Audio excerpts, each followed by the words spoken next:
पूर्व जन्म में मेंढक के रूप में तपस्या करने वाली मंदोदरी रामायण की एक प्रमुख पात्र मंदोदरी दैत्यराज मायासुर की पुत्री और लंकापति रावण की पत्नी थी। आज इस वीडियो में हम मंदोदरी से जुड़ी कुछ रोचक और अनसुनी बातों के बारे में जानेंगे। मंदोदरी के पूर्व जन्म की कहानी। हिंदू पुराणों में दर्ज एक कथा के अनुसार एक बार मधुरा नामक एक अप्सरा कैलाश पर्वत पर पहुंची और देवी पार्वती को वहां ना पाकर वह भगवान शिव को आकर्षित करने का प्रयत्न करने लगी। तभी देवी पार्वती वहां पहुंचती हैं और क्रोध में आकर इस अप्सरा को श्राप देती हैं कि वह 12 साल तक मेढक बनकर कुएं में रहेगी। भगवान शिव के बार बार कहने पर माता पार्वती ने मधुरा से कहा कि कठोर तप करने के बाद ही वह अपने असल स्वरूप में वापस आ सकती है। मधुरा लंबे समय तक कठोर तप करती है। इसी दौरान असुरों के देवता मायासुर और उनकी अप्सरा पत्नी हेमा एक पुत्री की प्राप्ति के लिए तपस्या करते हैं। इसी बीच मधुरा की कठोर तपस्या से वह श्राप मुक्त हो जाती है। एक कुएं से मायासुर हेमा को मधुरा की आवाज़ सुनाई देती है। मायासुर मधुरा को कुएं से बाहर निकालते हैं और उसे बेटी के रूप में गोद ले लेते हैं। मायासुर अपनी गोद ली पुत्री का नाम मंदोदरी रखते हैं, जिनसे रावण बाद में विवाह करता है। रावण मंदोदरी विवाह। एक बार रावण मायासुर से मिलने आया और वहां उनकी खूबसूरत पुत्री को देखकर उस पर मंत्रमुग्ध हो गया। रावण ने मंदोदरी से विवाह करने की इच्छा जाहिर की, जिसे मायासुर ने अस्वीकार कर दिया। लेकिन रावण ने हार नहीं मानी और जबरन मंदोदरी से विवाह कर लिया।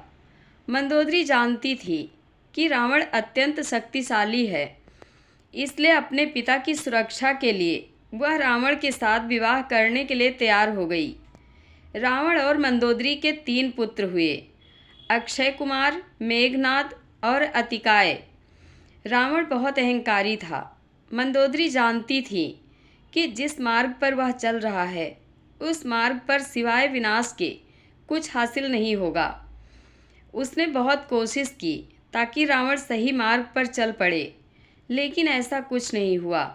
मंदोदरी चाहती थी कि रावण भगवान राम की पत्नी माता सीता को उनके पति के पास भेज दे, क्योंकि वह उस श्राप के विषय में जानती थी जिसके अनुसार भगवान राम के हाथ से ही रावण का अंत होना था। लेकिन जब राम रावण युद्ध हुआ तब एक अच्छी पत्नी की तरह उसने अपने पति का साथ दिया और समर्पित स्त्री की पहचान कराते हुए रावण के जीवित लौट आने की कामना के साथ उसे रणभूमि के लिए विदा किया। रावण वध के बाद विभीषण से किया था विवाह। सोने की लंका की महारानी मंदोदरी रामायण का एक ऐसा पात्र है जिन्हें कभी ठीक से नहीं जाना गया। उनकी पहचान हमेशा लंकापति रावण की पत्नी तक ही सीमित रही और रावण की मृत्यु के बाद उनका अध्याय भी जैसे समाप्त कर दिया गया। बहुत कम लोग जानते होंगे कि रावण वध के बाद मंदोदरी के साथ क्या हुआ था। रावण के वध के बाद मंदोदरी रणभूमि पर पहुंचती हैं। यहाँ पति पुत्र के साथ साथ अपनों के शव देखकर शोक में डूब जाती हैं। यहाँ श्री राम उन्हें याद दिलाते हैं कि वह अब भी लंका की महारानी और अत्यंत बलशाली रावण की विधवा हैं। इसके बाद मंदोदरी लंका वापस लौट जाती हैं। एक किंवदंती के अनुसार पति पुत्र के दुख में मंदोदरी खुद को महल में कैद कर लेती हैं। वह पूरी तरह से बाहरी दुनिया से संपर्क तोड़ लेती हैं।